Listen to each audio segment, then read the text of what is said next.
할렐루야. 예수 그리스도 이름으로 하나님 말씀 함께 나눌 시간 돌아가겠습니다. 지금 같이 은혜 나누실 말씀 사사기 4장 1절에서 22절까지 말씀이 되겠습니다. 사사기 4장 1절에서 22절까지 말씀, 사사기입니다. 사사기 4장 1절에서 22절까지 말씀 저와 같이 교독하시겠습니다. 제가 먼저 읽겠습니다.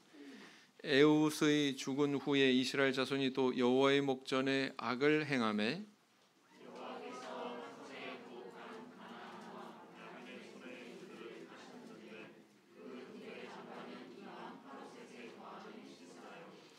야빈 왕은 철병거 900승이 있어서 20년 동안 이스라엘 자손을 심히 학대한 고로 이스라엘 자손이 여호와께 부르짖었더라.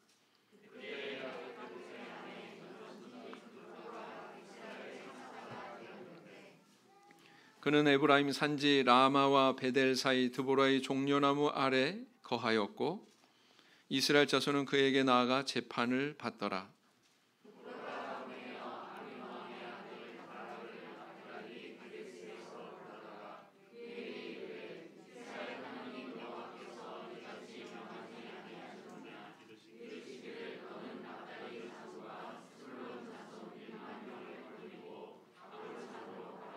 내가 야빈의 군대 장관 시스라와 그 병거들과 그 무리를 기손강으로 이끌어 내게 이르게 하고 그를 내 손에 붙이리라 하셨느니라.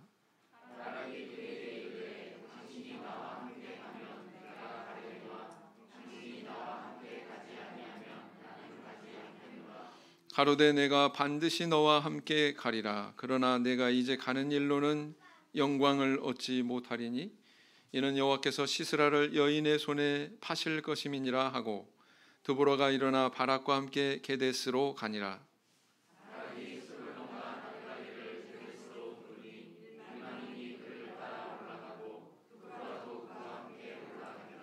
모세의 장인 호밥의 자손 중 겐 사람 헤벨이 자기 족속을 떠나 게데스에 가까운 사하나님 상수리 나무 곁에 이르러 장막을 쳤더라.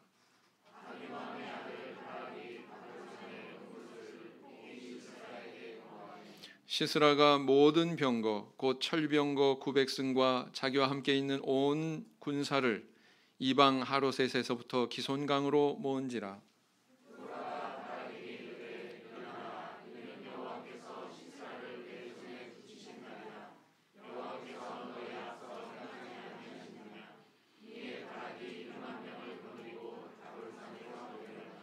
여호와께서 바락의 앞에서 시스라와 그 모든 병거와 그 온 군대를 칼날로 쳐서 패하게 하시매 시스라가 병거에서 내려 도보로 도망한지라.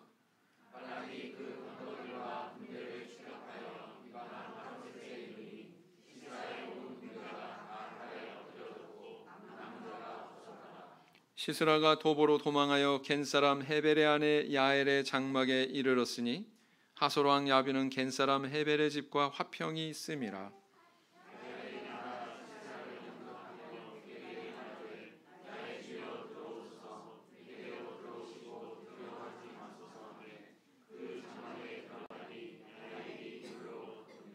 시스라가 그에게 말하되 청하노니 내게 물을 조금 마시우라.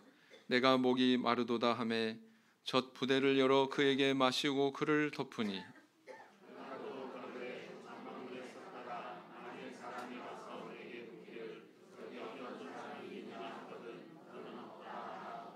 그가 곤비하여 깊이 잠든지라. 헤벨의 아내 야엘이 장막 말뚝을 취하고 손에 방망이를 들고 그에게로 가만히 가서 말뚝을 그 살적에 박음에 말뚝이 꿰뚫고 땅에 박히니 시스라가 기절하여 죽으니라.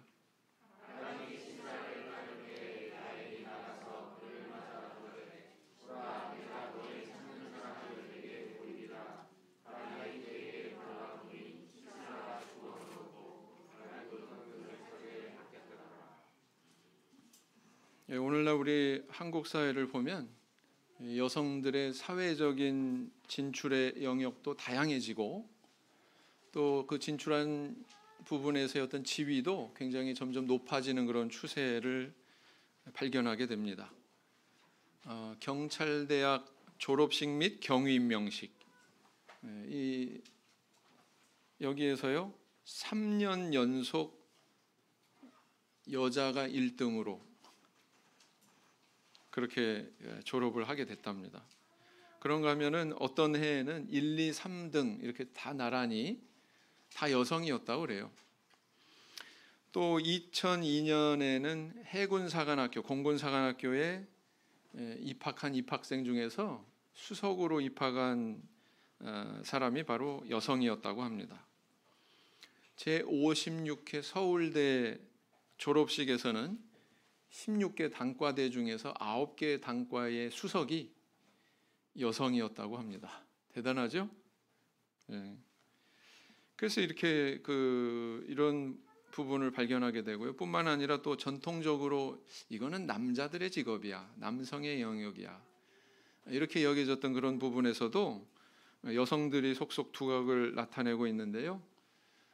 여성 세무서장이 나오기도 하고 경찰총경이 나오기도 하고 그 다음에 여성 구청장도 나오고요. 53년 만에 여군 장성이 또 나오기도 하고 이런 뉴스를 우리 접하지 않습니까? 그래서 이런 걸 보면 참 우리 사회에 이런 여성의 사회적인 지위가 과거와는 많이 다르게 변화하고 있다, 상승하고 있다 이런 현실을 발견하게 됩니다. 이런 거 뭐라고 표현해요? 여인천하다. 구약 성경의 이 사사기를 배경으로 하는 사사 시대는 어떤 시대였습니까? 여러 가지 특징 중에 하나가 바로 뭐냐면은 사사의 생존하는 기간 동안에는 태평해요. 평화의 시대를 구가하다가 사사가 죽으면 다시금 고통이 찾아오는 그런 모습을 반복하고 있는 악순환의 시대였다라는 것입니다. 이것은 오늘날 뭘 상징한다고 제가 말씀드렸어요? 홀로서기 신앙 가지지 못하고 다른 사람들의 손에, 다른 성도의 손에 이끌려서 신앙생활하는 그런 단계의 성도와 같다. 사사시대에 사는 그런 성도다. 제가 이렇게 말씀을 드렸죠? 네, 그렇습니다. 그래서 이끌어줄 사람이 있으면 태평하고 이끌어줄 사람이 없으면 태평하지 못하고 평안하지 못하고 바로 이런 단계의 신앙인이 있다면 저는 이 사사기의 이 메시지를 정말 귀 기울여서 들어야 된다. 그렇게 생각을 합니다. 그래서 이제 이런 사사 시대의 백성이나 아니면 오늘날에 이런 처지에 있는 성도나 우리 선민을 향한 그런 단계에 있는 선민을 향한 우리 하나님의 뜻이 있어요. 그 뜻이 뭘까요? 에베소서 4장 13절 말씀을 살펴보시겠습니다. 에베소서 4장 13절 말씀을 보시겠습니다.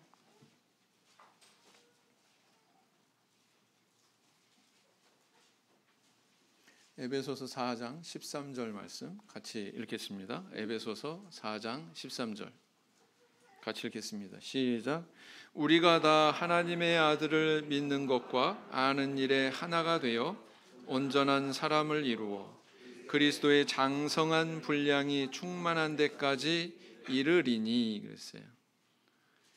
방금 말씀드린 그 하나님의 뜻이라고 하는 것은 이렇게 미숙한 신앙의 자리에서 장성한 신앙의 분량이 충만한 데까지 이르는 이것이 바로 우리 하나님의 뜻이다라는 것입니다. 만약에 우리 자신이나 아니면 내가 소속한 이 교회, 이 공동체 안에 이렇게 스스로 성장하지 못하고 정체된 그런 신앙의 상태가 발견이 된다면 우린 과연 어떤 노력을 해야 될까요? 어떻게 그 자리를 벗어나서 이렇게 장성한 분량에까지 성장할 수 있을까요? 자, 오늘은 이 여자 사사 드보라와 헤벨의 아내 야헬의 둘 다 여인이죠. 이 여인들의 활약상을 통해서 함께 생각하고 은혜를 나눠보고자 합니다. 자, 이스라엘 백성들은 에웃이 죽자 또다시 하나님을 떠나 우상 숭배에 빠지게 됩니다. 그 결과 이 가나안 이방 족속이 다시 그들을 지배하게 되죠. 그들을 학대합니다. 그렇게 학대받으면서 고통의 세월을 보내는데 이 고통의 세월을 받는 기간에 대해서 관찰을 해보면 어떤 방향성이 있다는 것을 발견하게 되죠. 그 방향성이라 하면 뭐냐면은 기간이 점점 늘어나고 있다는 사실입니다. 자, 온니엘이 사사로 세워지기 전에 이스라엘 백성들이 몇 년 동안 고통당했었다고요? 8년 동안 고통당했다고 그렇게 기록하고 있거든요. 그런데 또 에훗이 사사로 세워지기 전 기간에는 몇 년 동안 또 고통을 당했습니까? 18년 동안 고통을 당했다고 이렇게 기록하고 있습니다. 그리고 바로 오늘 본문에 이 드보라가 나타나기 전에 몇 년 동안 고통당했다고 기록하고 있습니까? 무려 20년 동안 이렇게 이방 족속이 고통당하고 있었다고 기록하고 있습니다. 자, 8년에서 18년, 다시 18년에서 20년, 어때요? 기간이 점점 늘어나고 있다는 그런 방향성을 발견할 수가 있지 않습니까? 네. 고통의 기간이 이렇게 점점 길어진다고 하는 의미는 뭘 우리에게 시사하고 있을까요? 이스라엘 백성들이 하나님에 대해서 범한 죄악의 깊이가 점점 깊어지고 있었다. 이렇게 우리는 받아들일 수가 있습니다. 우리 육신의 질병도 그렇잖아요. 육신의 질병도 증상이 약하면 치료 기간도 짧고요. 치료 방법도 굉장히 간단합니다. 그렇지 않습니까? 근데 어떤 병이 깊어지잖아요. 그러면 그 병을 치료하는 기간도 굉장히 길어지고요. 또 여러 가지 복잡한 과정을 다 거쳐야 간신히 치료할 수 있는 경우가 많습니다. 그런 것처럼 이 영적인 병이 바로 그러하다라는 거예요. 영적인 병도 그러하다라는 것입니다. 가벼운 증상이면 이렇게 빨리 회개하고 돌이킬 수 있었겠지만 이게 자꾸 반복되니까 내성이 생겨가지고 그렇잖아요. 죄를 지어도 자꾸 범하게 되면 어떻게 됩니까? 양심이 어떻게 돼요? 무뎌지게 되죠. 그런 것처럼. 그래서 이렇게 회개하고 돌이키는 것이 나중에 불가능하게 되는 그런 상황에 처하는 것처럼 우리의 영혼이 그럴 수가 있다는 거예요. 이스라엘 백성들이 바로 그런 길을 갔다고 하는 것입니다. 그래서 이 기간이 증가한 것은 이스라엘 백성들의 죄악이 점점 갈수록 깊어졌고 그에 대한 우리 하나님의 징계의 기간도 길어졌다. 그것에 비례해서 이것을 이야기하고 있거든요. 그런데 이렇게 죄악으로 인해서 고통의 시간이 길어지기는 했지만 변함없는 그러나 하나님의 모습을 우리는 발견하게 되죠. 변함없는 하나님의 모습 뭐였어요? 이스라엘 백성들이 다시 회개하고 여호와 신앙을 회복해서 그분께 부르짖으면 이에 대해서 변함없이 응답하셨다고 하는 사실입니다. 마치 어린 자녀들이 부모 말을 안 들어요. 그래서 너 위험한데 저기 가서 놀지 마라. 이러한 거는 가지고 놀지 마라. 이러한 곳은 위험하니까 피해라. 근데 그 말 안 듣고 막 뛰어놀다가 넘어지고 상처나고 막 울음 터뜨리고 그러면은 그 울음소리 듣고 부모가 어떻게 행동하겠어요? 그 잘 됐다. 내 말 안 듣고 까불더니 잘 됐어. 이렇게 하는 부모 있어요? 그 즉시로 그냥 막 쏜살같이 달려가 가지고 넘어진 아이 일으키고 상처난 아이 약 발라주고 그러지 않습니까? 우리 하나님도 그렇다는 거예요. 이 부르짖는 이 백성들의 음성에 대해서 응답하셨다는 것입니다. 그 부르짖음에 대한 네 번째 응답이 이루어지는데 그 네 번째 응답으로 세워진 사사가 바로 누구였냐면 오늘 본문에 나오는 드보라라고 하는 여성이었다는 것입니다. 하나님은 이 사사 드보라의 입술을 통해서 아비노함의 아들 바락에게 이렇게 명령하십니다. 바락은 남자입니다. 여성인 이 드보라가 하나님의 음성을 듣고는 남자인 바락에게 전달하고 있는 거예요. 지금 너는 가가지고 그 납달리 자손과 스불론 자손 1만 명을 거느리고 다볼산으로 가라. 무엇을 위한 명령이었습니까? 전쟁을 위한, 전쟁을 예비하라고 하는 그런 명령이었죠. 이에 이 바락이 다볼산으로 갔더니 이 소식을 들은 가나안 왕 야빈이 군대 장관 시스라를 통해서 철병거 900승, 이스라엘 백성들 벌벌 떨게 한 무기가 뭐였어요? 계속 나오죠. 여호수아에도 나오고 사사기에도 나오고 이 철병거 900승을 앞세우고 기손강 주변의 들판에 나타나게 되죠. 그래서 이제 이 두 나라가 전쟁을 하게 되는데 이 전쟁에서 이스라엘이 승리하고 적장 시스라는 도망길에 이 겐 사람 헤벨의 집에 응거하게 됩니다. 아마 평소에 우호적인 관계였던 것 같아요. 근데 이 헤벨의 집에서 시스라가 이제 지쳐가지고 이제 엎드러져 있는데 헤벨의 아내인 야엘이라고 하는 이 여인이 잠든 시스라의 머리에 관자놀이에 장막 말뚝을 박아가지고 처단하는 그런 일을 하게 되죠.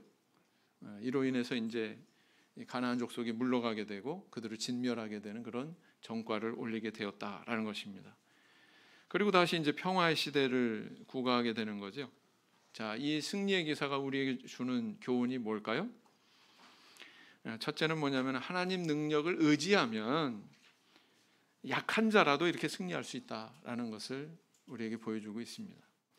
4절에서 5절 말씀을 보겠습니다. 4절에서 5절 본문 말씀을 보시면 그때 랍비도세 아내 여선지 드보라가 이스라엘의 사사가 되었는데 그는 에브라임 산지 라마와 베델 사이 드보라의 종려나무 아래 거하였고 이스라엘 자손은 그에게 나아가 재판을 받더라. 여기 보니까 이 여인의 이름하고 지명하고 또 같죠, 그죠? 그래서 지명이 이름과 결부되는 경우도 있고 인명이 지명으로 또 결부되는 경우도 있고 성경을 보면 많은 경우에 그렇습니다. 자, 아무튼 성경을 보면 좋은 믿음을 가진 신앙인 가운데 여성들이 큰 역할을 하는 경우를 적지 않게 발견하게 되죠. 여리고의 기생 라합 그러했고요. 시모 나오미를 지극정성으로 섬긴 효부 누구요? 룻이 그러했고요. 남편과 함께 장막 짓는 일을 하면서 바울의 동역자로 활약했던 여성 누구였습니까? 여성도 브리스길라가 있고요. 뿐만 아니라 또 빌립보에 막 교회가 개척이 되었을 때에 바울에게 흔쾌히 세례를 받으면서 나를 주 믿는 여자로 알거든 내 집에 머물러라 이렇게 또 이야기했던 누구요? 아마 바울 사도에게 선교 자금도 상당히 지원을 했던 것으로 이렇게 추정을 합니다. 누굽니까? 자주장사 루디아. 이렇게 성경을 보면은요, 참 그 여인의 몸으로 믿음이 출중하고 큰 역할을 했던 그런 예들을 많이 발견하게 되죠. 자, 오늘 본문에도 이렇게 특별한 믿음으로 이스라엘 백성을 승리로 이끈 두 여인의 이름이 등장하고 있는데 바로 사사로 세워졌던 누구요? 드보라. 그 다음에 또 헤벨의 아내 누구라고요? 야엘. 이렇게 두 여인이 등장하고 있다는 것입니다. 5절 말씀을 보니까 드보라가 종려나무 밑에서 재판하는 일을 하고 있었다고 그랬어요. 사사가 하는 중요한 업무 중에 또 하나가 뭐였다고 그랬습니까? 재판하는 일이라고 그랬죠. 이 드보라가 그 재판하는 일을 했다는 거예요. 여러분, 재판하는 일 아무나 합니까? 첫째는요, 판단력이 있어야 돼요. 무엇이 옳다 그르다, 이 사람이 거짓말한다 아니면 사실을 말한다, 판단력이 있어야 돼요. 그렇죠? 그 다음에 도덕성이 있어야 돼요. 그걸 판단하는 사람 안에 도덕성이 있어야만 양심 바르게 정의의 입각에서 억울한 사람 억울함 풀어줄 수 있고, 그죠? 범죄한 사람 징벌할 수 있고 그런 거 아니겠습니까? 정의감이 있어야 돼요. 근데 이 여인을 보세요. 그런 소양이 어떤 다른 남자에게서 발견할 수 없는 소양이 이 여인의 속에 있었다는 거죠. 그래서 이렇게 어찌 보면 이 드보라는 성경에 등장하는 최초의 여성 법조인이었다. 이렇게 또 볼 수가 있겠습니다. 그녀가 앉아서 이렇게 재판하는 일을 하는 가운데에 어느 날 하나님의 음성이 임했어요. 아마 미리 아비노함의 아들 바락에게 이야기하기 전에 하나님께서 계시해 주셨겠죠. 이 여인에게 말씀을 하셨다는 것입니다. 가서 가나안 족속과 전쟁을 수행케 해라. 그 명령이 있었으니까 이렇게 바락에게 스불론 지파와 무슨 지파라고 그랬어요? 또 납달리 지파를 명해서 1만 명을 데려다가 이렇게 전쟁을 수행해라 이렇게 명령하고 있지 않습니까? 그런데 이 바락이 전쟁을 수행했더니 결국은 이스라엘이 승리하게 되었더라라는 거예요. 중요한 기점이 누구로부터 시작하고 있습니까? 이스라엘의 역사를 바꿔놓는 중요한 기점이 바로 이 여인의 입술에서 지금 시작되고 있다라는 것입니다. 네. 이것은 이렇게 이해할 수가 있어요. 이 하나님이 선민 이스라엘을 향해서 일종의 풍자적인 상황을 만드시고 계십니다. 하나님께서 드보라를 당신의 도구로 쓰시면서 선민에게 말씀하고 싶으신 내용이 바로 이런 거예요. 뭐냐면은, 야, 너희들이 아무리 고통 중에 있더라도 이렇게 다른 신을 버리고 나를 의지한다면, 올바른 신앙의 뿌리가 박힌다면 이렇게 연약한 여자일지라도 승리의 기점이 될 수 있어. 그런데 왜 나를 이렇게 버리고 온전히 의지하지 않느냐? 이스라엘 백성들한테 지금 이렇게 얘기하고 있는 거예요. 일종의 질책이 담겨 있는 거죠. 이스라엘 백성들이 고통당하는 것은 가나안 족속이 강하기 때문도 아니고, 또 뭐 군사 수와 뭐 무기가 적어서도 아니고, 사실은 우상 숭배에 빠져서 하나님 여호와만 섬기는 그 신앙에서 떠났고, 그들이 그분을 의지하지 않기 때문이라는 것을 이렇게 풍자적으로 비꼬는 식으로 하나님께서 보여주고 계신 거예요. 여인을 통해서. 네. 이처럼 오늘날 우리도 물질이 부족해서 혹은 가정의 어떤 출신이 명문 집안이 아니기 때문에, 사회적인 지위가 없기 때문에 내가 불행한 거야. 그거는 말이 안 되는 거예요. 그거는 겉만 보는 거예요. 열매만 보는 거예요. 그런 것들은 다 열매거든요. 뿌리는 뭐냐? 하나님 경외함이 있느냐 없느냐. 하나님을 의지하려고 하는 굳은 믿음이 없기 때문에 사실은 약이 되는 문제인데, 우리는 거기에 대해서 눈을 감아버리는 거죠. 그럴 수 있다라는 것입니다. 여자들도 이렇게 강할 수가 있어요. 철의 여인이라고 일컫는 영국의 유명한 수상이 있었죠. 마가렛 대처 여사. 영국을 무려 11년 동안이나 그렇게 이끌었대요. 대단하지 않습니까? 여인이. 네. 그런데 이 여인이 이렇게 그 영국이라고 하는 그런 나라를 이끌 수 있었던 데는 무엇 때문일까요? 그 여인의 마음 속에 심지가 있기 때문에 그래요. 굳은 심지가 있기 때문에.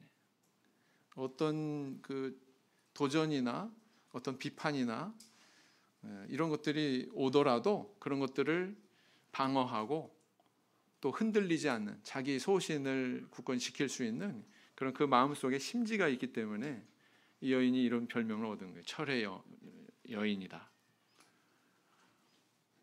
그런데 우리 신앙인은 우리의 심지의 근거는 어디에 있습니까? 우리의 심지의 근거는 어디에 있어요? 하나님 말씀에 있죠.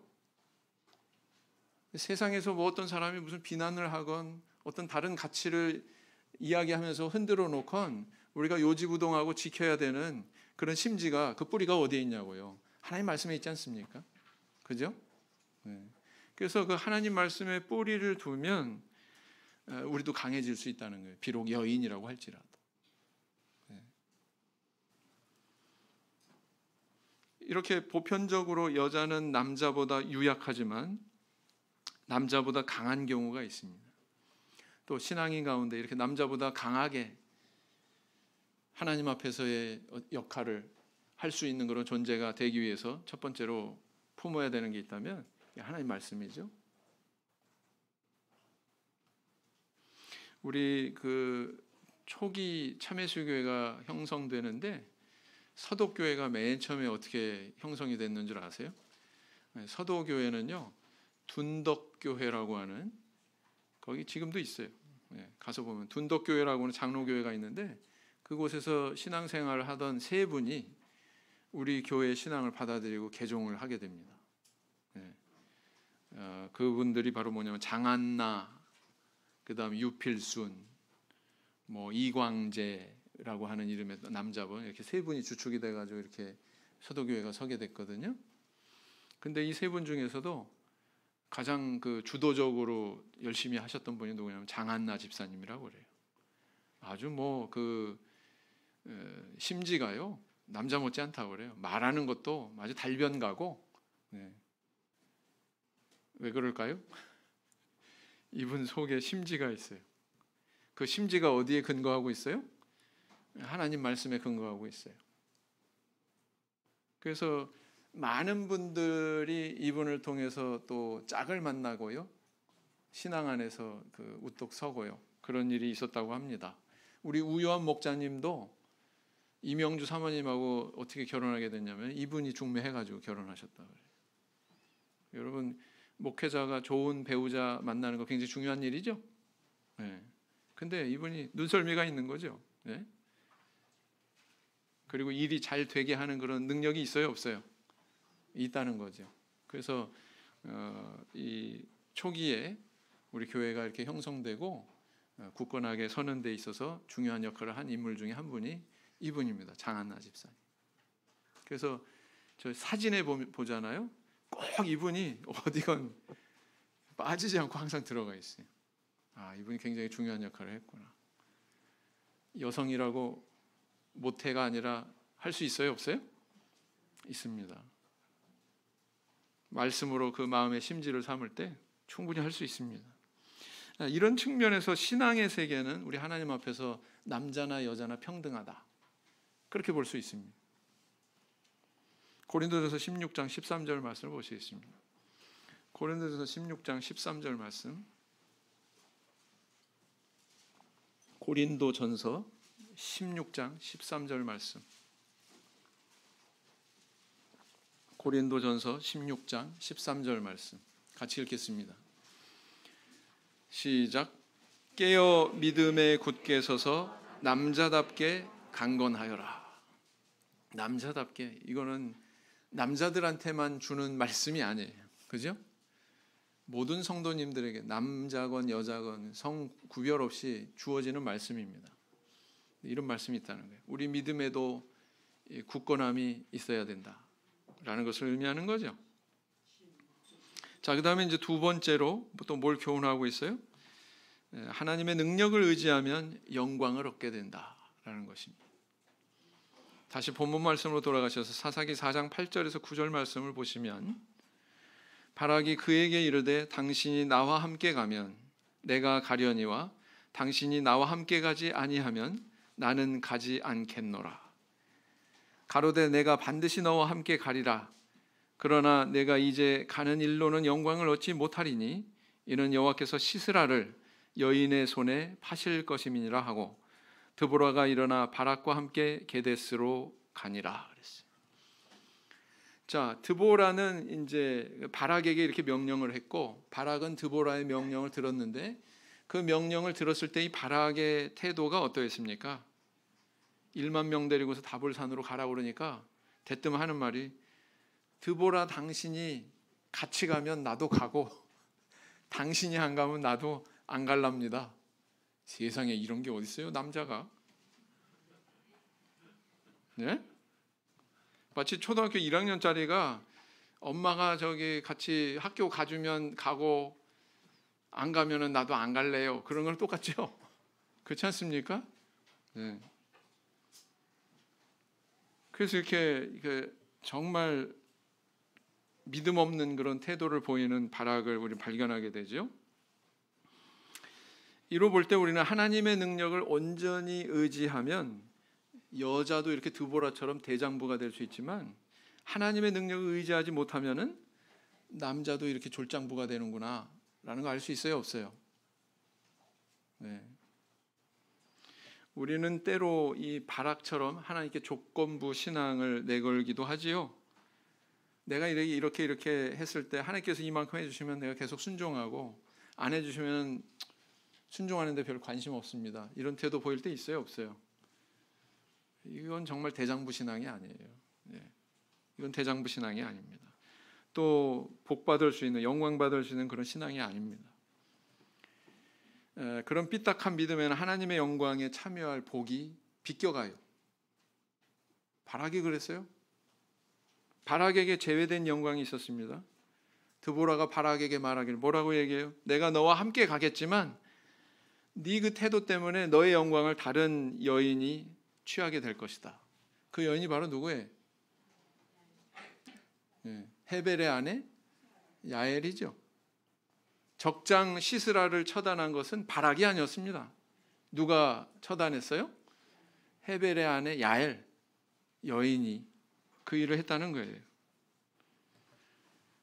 21절을 보시면 그가 곤비하여 깊이 잠든지라 헤벨의 아내 야엘이 장막 말뚝을 취하고 손에 방망이를 들고 그에게로 가만히 가서 말뚝을 그 살적에 박음해 그랬어요. 말뚝이 꿰뚫고 땅에 박히니 시스라가 기절하여 죽으니라. 말뚝이 꿰뚫고 땅에 박혔다고 이렇게 표현하고 있습니다. 여러분, 이 여인이 왜 칼을 선택하지 않았을까요? 이 여인이 왜 다른 어떤 무기를 선택하지 않고 장막 말뚝을 방망이 가지고 와서, 그때 당시에 이렇게 텐트를 칠 때, 장막이 텐트잖아요. 텐트를 칠 때 이게 너풀거리지 않게 고정하기 위해서 텐트 다 쳐보셨죠? 여호수아에는 다 알죠? 이 망치로 핀을 박잖아요. 이렇게 너풀거리는 걸 막기 위해서. 이 여인은 아마 장막을 치면서 여기에 익숙했던 것 같아요. 자기가 하는 이 일에 굉장히 익숙했던 것 같아요. 아, 이 정도면 내가 해치울 수 있어.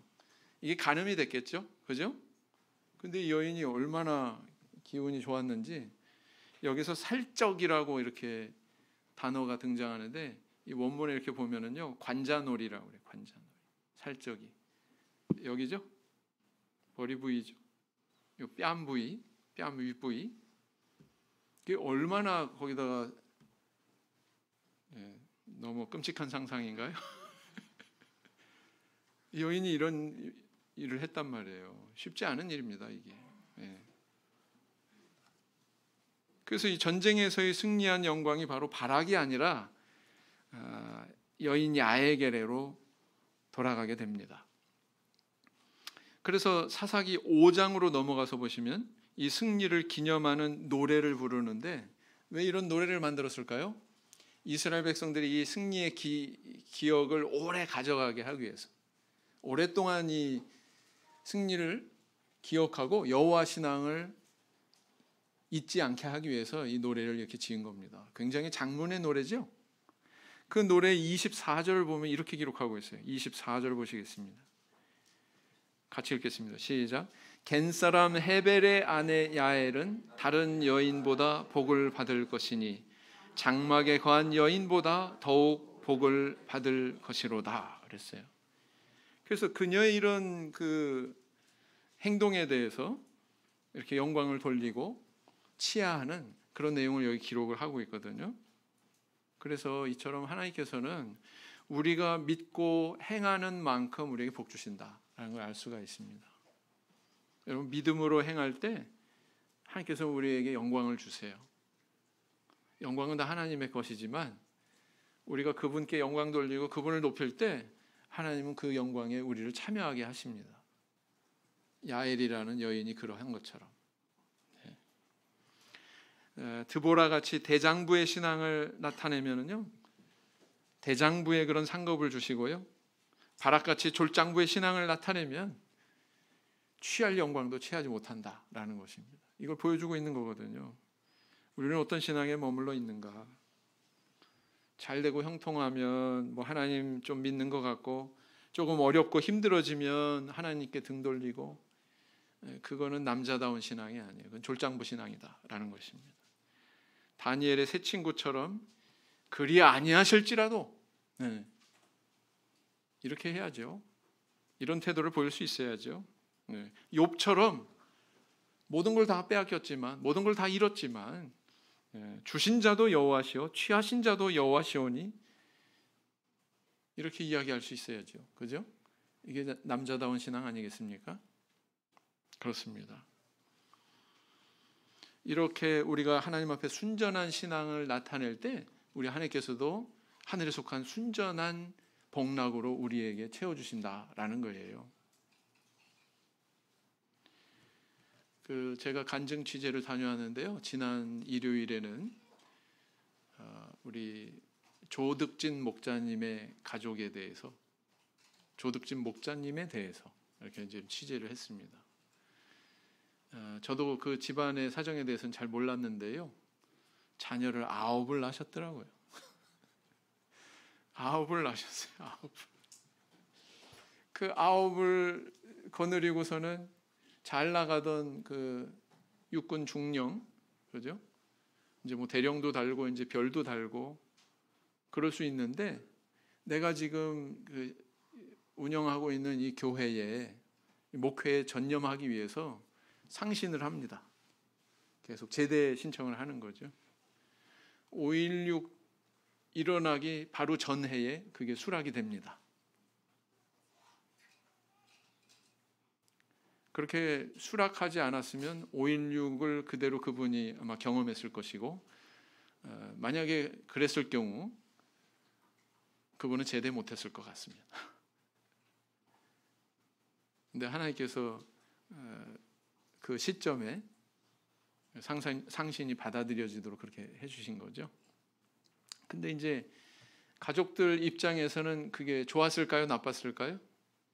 아직 신앙의 뭐 뿌리도 깊지 않고, 자녀들 입장에서 그렇게 풍요롭고 그래도 경제적인 걱정 없는 그런 자리에서 그냥 제대해버리고 목회하겠다고 하는 부모님의 그런 선택에 대해서 동의가 갔을까요? 동의가 갔을까요? 안 갔을까요? 안 갔어요. 굉장히 힘들었답니다. 그래도 그 자녀들 못되지 않았어요. 대부분의 자녀들 잘못되지 않았습니다.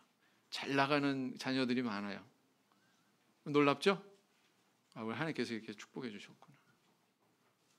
남자 같은 그런 신앙의 길을 선택했더니, 이 집안에도 우리 하나님의 순전한 복이 차고 넘쳤구나. 저 그런 걸 많이 느끼고 왔거든요.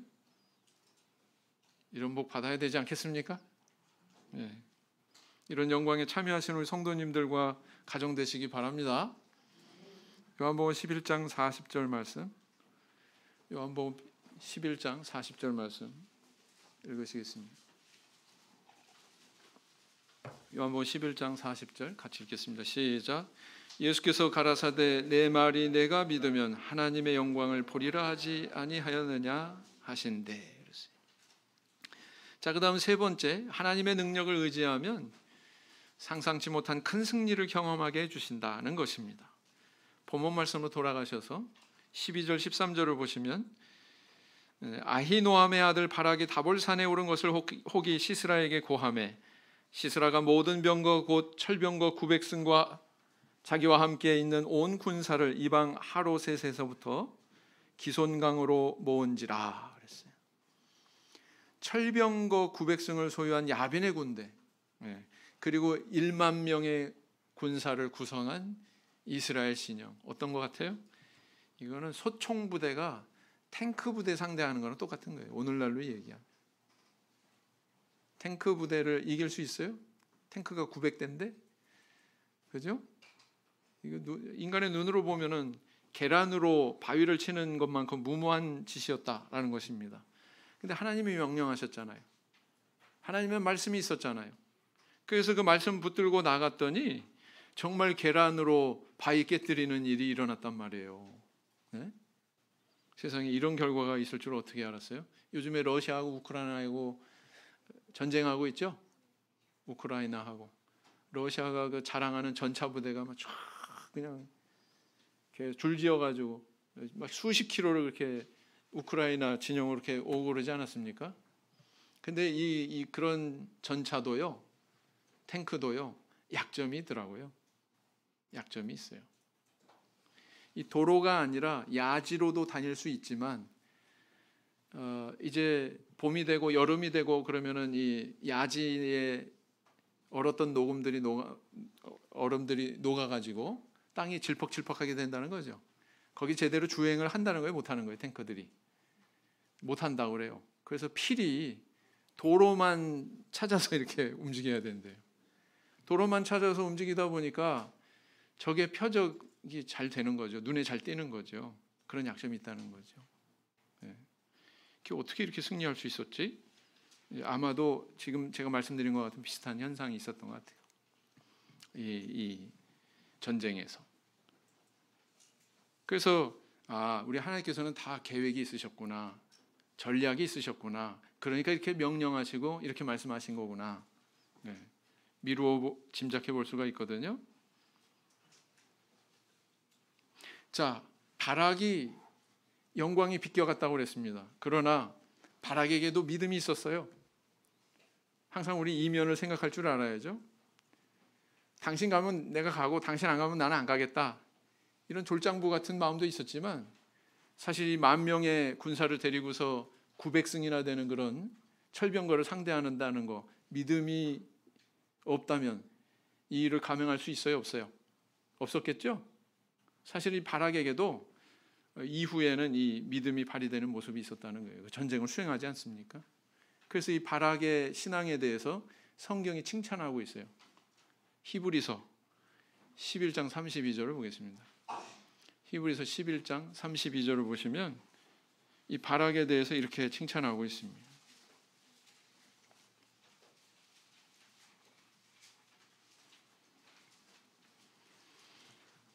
히브리서 11장 32절 같이 읽겠습니다. 시작. 내가 무슨 말을 더하리요? 기드온, 바락, 삼손, 입다와 다윗과 사무엘과 및 선지자들의 일을 말하려면 내게 시간이 부족하리로다. 11장에 보면 믿음으로 누구는 그 믿음의 모범을 보인 그런 사례들을 쭉 나열하면서 마지막 부분에 가서 이들의 이름이 또 그냥 쭉 시리즈로 나옵니다. 내가 무슨 말을 더하려? 하도 수도 없이 많아가지고 더 이상 말할 게 없다는 거예요. 그러면서 누구를 거명하고 있어요? 기드온, 그 다음에 바락. 이상하다.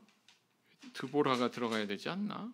야헬이 들어가야 되지 않나? 근데 또 여기 또 바락 이렇게 들어가죠. 바락의 믿음도 칭찬하고 있습니까? 없습니까? 성경에서 칭찬하고 있다는 거예요. 네. 뭘 교훈하고 있습니까? 이렇게 하나님 말씀에 순종하면 상상할 수 없는 그런 승리를 맛볼 수 있다. 하나님의 전략에 의해서, 하나님의 인도하심에 의해서 커다란 승리를 맛볼 수 있다는 것을 우리에게 보여주고 있습니다.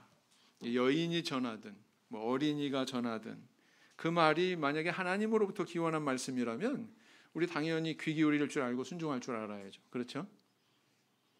열왕기하 5장에 보면 아람의 군대 장관 나아만이 나오는데요. 나아만이 어떻게 엘리사 선지자를 찾아가게 됐는지 그 계기에 대해서 기록하고 있습니다.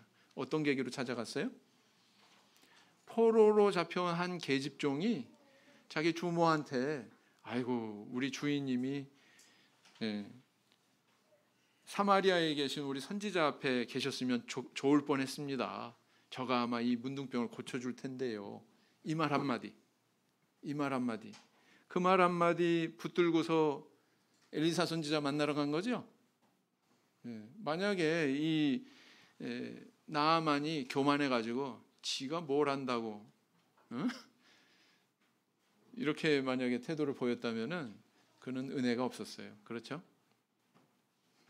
오늘날에도 우리 성도님들한테 주어지는 여러 경로의 그런 하나님의 말씀이 있습니다. 강대상에서도 물론 나아갈 수 있습니다. 그러나 내 사랑하는 가족의 입에서 나올 수도 있어요. 우리 부모님 입에서도 나올 수 있고요. 우리 자녀들 입에서도 나올 수 있어요. 그 말씀이 결정적인 계기가 돼서 내 인생을 바꾸고 내 인생을 축복되게 하는 예들이 많거든요. 옛날 3계에서 한 할머니가 얘 아무개야 교회 가자. 얘 이웃집 그 손자 같은 그런 청년한테 누구 아무개야 교회 가자. 그래가지고 교회 나오기 시작했고요. 그렇게 교회 생활 시작해서 목회자 되고 수십 년 목회하신 다음에 퇴임하시고 아직까지도 살아계신 목사님이 계십니다. 그런데 귀 기울일 줄 알아야 된다는 얘기죠. 우리 삶의 승리는요, 우리에게 주어지는 하나님의 말씀에 귀 기울일 때 거기서 시작이 되는 거거든요. 우리 하나님 말씀은 때로는 번지 점프하는 것 같이 우리에게 공포를 줍니다. 야, 철병거 900승을 상대해라. 말이 됩니까 하나님? 공포를 줄 수도 있습니다. 그러나 거기에 이 번지 점프의 줄은요 때로는 끊어지기도 해요. 그러나 우리 하나님의 말씀의 줄은 끊어지지 않습니다. 왜요? 그 우리 하나님 절대자시기 때문에. 그래서 그 말씀에 순종할 때, 우리의 인생을 맡길 때 우리 하나님께서는 우리에게 가장 좋은 것으로 채워주시고 보상해 주신다라는 것입니다. 믿으십니까? 이런 믿음이 있으시길 바랍니다. 제가 친분이 있었던 한 모친이 계십니다. 이미 고인이 되셨어요. 몇 달 전에 돌아가셨습니다. 코로나로 인해서 감염이 되셔가지고 돌아가셨어요. 그분은 태어날 때부터 장애인으로 태어나셨습니다. 하체를 쓸 수 없는, 그리고 또 이분은 여인이었습니다. 여자의 몸으로 하체를 쓸 수 없어요. 당연히 결혼 못 하셨고요. 결혼 못 했으니까 당연히 자녀도 없습니다. 근데 하나님께서 이분에게 주신 그런 은사가 있었어요. 뭐냐면 좋은 기억력, 그 다음에 판단력, 중국어를 잘 공부를 해가지고 중국어를 번역할 수 있는 그런 능력까지 나중에 이분이 연마를 하셨습니다. 그래서 뭘 하셨느냐? 우리 교회 이 초기 교회가 형성이 되는데 목회자들이 이렇게 수가 충분한 게 아니었잖아요. 그러니까 이분이 이제 이 번역에서 그 중국에서 온 성령보라고 하는, 지금의 이제 성령 월간의 전신인 그 성령보를 번역을 해서 그것을 이제 철필로 써서 등사를 하고, 그래서 책으로 만들어 이제 뿌리는 그런 일을 가담을 하신 거죠. 그래서 그 내용이 바로 이분한테서 다 그 번역이 되는 거예요. 중국어에서 한글로. 그래서 이것이 그 어려운 시기에 우리 교회의 성도들이 교회 정체성을 유지하고 신앙을 유지할 수 있는 굉장히 중요한 자산이 됐습니다. 그래서 이거 굉장히 소중히 여기고요. 연로하신 분 중에서는 이거 아직도 이렇게 쌓아놓고 계신 분도 계십니다. 그래서 이분은 비록 삶의 그 활동 반경이 본인의 방, 뭐 화장실, 가끔 병원, 그거는 없어요. 평생 그렇게 사셨지만 이분이 남긴 흔적은 보통 사람 이상이었습니다. 이분은 중국어를 한국어로 이렇게 번역해서 책자 만드는 그런 은사만 있는 게 아니고 또 삶을 번역하는 말이 좀 이상한가요? 우리의 삶을 해석하는 데도 능하셨어요. 상담에 능하셨습니다. 많은 분들이 난 신앙인으로 이런 문제를 면대했는데 이걸 신앙적으로 어떻게 풀어나가야 되나, 내가 어떤 선택을 해야 되나, 숙제를 안고 이분을 찾아가잖아요. 이분이 다 해석해줘요. 말씀에 이런 게 있으니까 이렇게 가야 된다, 이렇게 대답해 줄 수 있는 근거도 그분이 평생 동안 매달려온 그 문서 번역 작업에서 익힌 교훈들 때문이었습니다. 참 대단하죠? 그래서 이분은 외롭지 않았어요. 사실은 많은 분들이 이분을 오갔습니다. 마치 어머니같이 섬기고 마치 누님같이 그렇게 섬기고, 명절이 되면 뭐 저도 가끔 갔었는데요. 뭐 여러 사람들이 왔다 갔다 해요. 우리 성도님들이 참 사랑이 있고 마음이 좋다, 그런 원인도 있지만 이분한테 그 참으로 유익한 그런 신앙의 중요한 교훈들이 많이 나온다는 것을 이분들이 체험했기 때문에 거기에 귀 기울이기 위해서 가는 거예요. 네. 그래서 이분의 삶은 절대로 불행하다거나 헛되다거나 그러지 않았습니다. 하나님 앞에서 누구보다도 값진 그런 인생을 사셨거든요. 정말 빨리 가야지 언제 내려가실라나, 이제 지금 소원대로 되셨어요. 어떻습니까? 여자라고 못한다고요? 지금 병원에서 우리 청주교회 정말 맨 처음부터 이렇게 정말 땀 흘려서 수고하시고 불신자 남편 가운데서도 그 신앙 굳건히 유지하면서 좀 대전에 있는 딸 신앙인으로 잘 양육해 오신 우리 집사님도 계시죠? 그분이 안 계셨으면 청주교회 없었습니다. 그분이 계셨기 때문에 청주교회가 있잖아요. 그죠? 네. 여자라고 약한 게 아닙니다. 하나님 믿는 그 신앙을 품을 때, 우리 속에서 그 하나님의 말씀이 역사할 때 하나님 우리를 도구로 쓰십니다. 여인일지언정 크게 들어 쓰시는 우리 하나님이라는 것을 믿으시고 그런 하나님을 의지하시는 저 성도님들 다 되시기를 예수님 이름으로 기원드립니다.